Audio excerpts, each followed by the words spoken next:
Hello guys, আসসালামু আলাইকুম। তো কে কেমন আছেন সবাই? আলহামদুলিল্লাহ ভালো আছি। এটা যদিও অনেকদিন আগে ছাড়ার কথা ছিল, কিন্তু বিভিন্ন ব্যস্ততার কারণে আসলে ভিডিওটা এডিট করে আর ছাড়া হয়ে উঠতেছিল না। তো এটা ছিল আমাদের বাণিজ্য মেলাতে যে আমরা গেছিলাম সেই দিনের ব্লগটা। তো তার জন্য কিন্তু প্রথমে আমরা রেডি শেডি হয়ে বের হয়ে গেছি। তো আমার ছেলে যেহেতু নিচে চলে গেছে, ছোটটা ও জুতা পরে যায় নাই দেখে আমার বড় ছেলে আবার জুতা নেওয়ার জন্য আসছে। তো এরপরে কিন্তু আমরা বলতে বলতে রওনা দিয়ে দিছি। তো আমরা এই যে সেই বিখ্যাত রেডিসন ব্লু সামনে দিয়ে যাচ্ছিলাম, তাই একটু ক্যাপচার করে নিলাম। এরপরে আসলাম সেই এলিভেটেড এক্সপ্রেসওয়েতে। এটা আমার কাছে এত ভালো লাগে, আর ফার্স্ট টাইম আমি এই রোডটা দিয়ে এত দূর আসছি, আমার কাছে কিন্তু খুব বেশি ভালো লাগছে। তো বলতে বলতে কিন্তু আমরা বাণিজ্য মেলায় একদম চলে আসছি। তো বাণিজ্য মেলায় এসে কিন্তু প্রথমে আমরা আগে টিকিট কেটে নিলাম। তো টিকিট কেটে নিয়ে আমরা এখন মুখ দিয়ে এন্ট্রি হব ভিতরে। তো আমি কিন্তু অনেক বেশি এক্সপেকটেশান নিয়ে আসছি, যেহেতু আমাদের যখন এই যে মোহাম্মদপুরে যে চীন মৈত্রী সম্মেলনে যে বাণিজ্য মেলাটা, ওইটাই লাস্ট গেছিলাম। এরপর আর এই 4-5 বছর বিভিন্ন কারণে আর যাওয়া হয় নাই। আর যেহেতু এটা ঢাকা থেকে অনেকটাই দূরে নিয়ে গেছে, তো প্রতিবারই বাচ্চাদের কারণে আমার আর ঠিক যাওয়া হয়ে ওঠে না। কিন্তু এইবার যে আমি এইরকম হতাশ হয়ে ফিরবো, আসলে আমি কখনো ভাবি নাই। তো চলুন আপনাদের সাথে সেটাই শেয়ার করি যে কী কারণে আমি হতাশ হইলাম। তো এই তো ভিতরে ঢোকার পরে কিন্তু আমরা একদম প্রথমেই চলে আসছিলাম আর রাউন্ড এরিয়াটার মধ্যে। তো এইখানে এসে ওই রকম কোনো দোকান নাই, আর ওই রকম যে আহামরি ভিড় মেলা উপলক্ষে সেরকম কিন্তু ওরকম কোনো ভিড়ও নাই। তো আমরা গেছিলাম মোটামুটি মেলা শেষ হওয়ার আরও 3 থেকে 4 দিন আগেই। তো এখানে এসে দেখলাম যে বিভিন্ন শোরুম আছে, যেমন মিনিস্টারের শোরুম, ওয়ালটনের শোরুম, এক কথায় আরও যেই শোরুমগুলো থাকে সেই সবগুলো শোরুম কিন্তু এখানে আছে। বেড টেড সব কিছু বড় বড় যে শোরুমগুলো সেগুলো ছিল ভিতরের দিকটাতে, আর বাহিরে মাঠের দিকটাতে ছিল যে এমনি অন্যান্য যে স্টলগুলো, খাবারের স্টল প্লাস ড্রেস এগুলোনের। তো এখানেও ড্রেসের কয়েকগুলো স্টল ছিল, যেমন পাকিস্তানি ড্রেস, ইন্ডিয়ান, কাশ্মীরি। তো এখানে এই যে রাউন্ডটার মধ্যে এখানে ছিল জাপানিজ নুডলস, জাপানিজ যে নুডলসগুলা, এত বেশি দাম বাবা, একদম। তো মেলায় অত ভিড় নেই, কিন্তু অনেক বেশি প্রাইজিং। যেমন এই যে এই রামেনগুলা একটা প্যাকেটের দাম চাইতেছিল প্রায় 800 টাকা প্লাস। সব কিছু নুডলসগুলো আমার কাছে আসলে দাম, আমি জানি এগুলোর দাম অনেক বেশি, কিন্তু এখানে আমার কাছে আহামরি একটু বেশি দাম বেশি লাগছে। তো এরপরে এখানে ছিল কালেকশান যে আহামরি অনেক বেশি এমনটাও না, ছিল মোটামুটি। তো মিয়াকোর শোরুমেও কিন্তু একটা অফার দিছিল।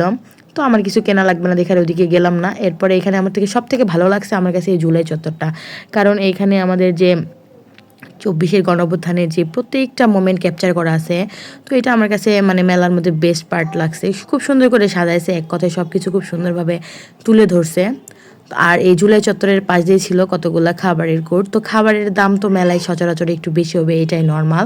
কিন্তু এখন আসি আসল কথায়, যে আমি গিয়ে হতাশ কেন হলাম। আসলে আমি হতাশ এই জন্যই হয়েছি যে একেই তো মেলা নিয়ে গেছে অনেক দূরে, এরপরে মাঠটাও আমার কাছে অনেক বড় লাগে না, যার কারণে মনে হয় স্টল সংখ্যা অত বেশি নাই।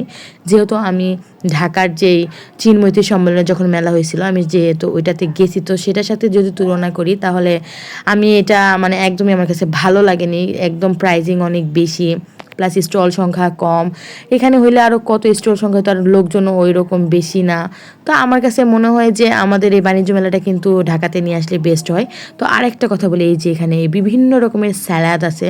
তো এই স্যালাডগুলো কিন্তু প্রত্যেকটা 1 গ্রাম 99 পয়সা করে।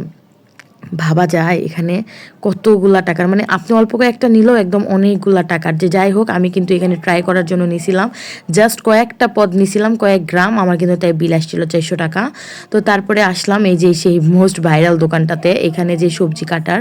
তো এই প্রসেসটা কিন্তু ভালোই লাগলো, যে এটার মধ্যে পেঁয়াজ দিয়ে জাস্ট ওটা হাতের সাহায্যে কয়েকবার প্রেস করলে পেঁয়াজগুলো কাটিং হয়ে যাচ্ছিল। এরপরে আসলাম 3 পিসের দোকানে। তো 3 পিস কিন্তু আমার কাছে ওই রকম ভালো লাগে নাই। তো এই দোকানে দেখলাম একটা অফার দিছে, 650 টাকা একটা ড্রেসের দাম, আর 3টা নিলে সেটা 1600 টাকা। তো আমার কাছে কিন্তু 1600 টাকা হিসাবে যে 3টা ড্রেস নেব, ড্রেসের কোয়ালিটি বা মান আমার কাছে ভালো লাগে নাই, তার জন্য নিলাম না। এরপরও যে অন্যান্য যে 3 পিসগুলো দেখলাম, আমার কাছে এক কথায় ভালো লাগেনি। দাম হিসেবে তো ওটা অত ভালো লাগেনি, এমনি 3 পিস অত সুন্দর ছিল, বাট দামের সাথে যদি তুলনা করি তাহলে আমার কাছে ভালো লাগে নাই। তো এখান থেকে কিন্তু আমি অনেকগুলো 3 পিসে দেখলাম। তো ওই রকম যে ওদের সেল হয়েছে এমনটাও না। আর এটা তো আমাদের বাংলাদেশি দোকান, আর কাশ্মীরি যে দোকান, পাকিস্তানি, এগুলাতেও কিন্তু ওই রকম কোনো সেল নাই। তার জন্য মনে হয় ওনারা কালেকশনও অনেক বেশি রাখে নাই, হতে পারে এটা। তো এখানে কিন্তু অনেক রকমের 3 পিস ছিল, মানে অনেক প্রাইজিংটা তো মেলা অবশ্যই একটু বেশি হবে, তো বেশি হইলেও আমার কাছে একদমই ভালো লাগে না। এই যে দেখেন এখানে অফারে 3 পিস, একটা হচ্ছে 650 আর 3টা নিলে হচ্ছে 1600 টাকা দিবেন। এই কাপড়গুলো 650 টাকা কেন, আমাকে ভাই 400 টাকা দিলেও আমি নিব না, কারণ কাপড় কোয়ালিটি একদমই ভালো না, দেখতে একটু গর্জিয়াস হলে একটা ধোয়া দিলেই কাপড় একদম তেনা তেনা হয়ে যাবে। তো যার কারণে আমি এখান থেকে বের হয়ে আসলাম। বের হয়ে এসে তো আমাদের মেলায় মনে করেন আমি গেছি আধা ঘন্টাও লাগেনি আমার মেলায় একটা চক্কর দিতে, এর মধ্যেই আমি শুনি মেলা নাকি শেষ, মানে মেলার চত্বরটাই পুরো শেষ। তারপরে এখানে আসলাম, এখানে এসে তো আমার ছেলেরা অনেক বেশি মজা করতেছিল। তারপর আমরা যে আসলাম এই যে লাইটিংয়ের এখানে, পানির এখানে, এটা আমার কাছে ভালো লাগছে। তো এখানে এসে আমরা কিছু ছবি টবি ক্লিক টিক করে আমরা এখন বাসার উদ্দেশ্যে রওনা দিব। তো এই ছিল আমার মেলার পুরো ব্লগ ভিডিওটা। তো আমি এখানে কিন্তু কাউকে ছোটো করার উদ্দেশ্যে কিছুই বলিনি, একদম আমার পার্সোনাল মতামতটাই শেয়ার করছি। তো সবাই ভালো থাকবেন, আমার জন্য দোয়া করবেন, ধন্যবাদ।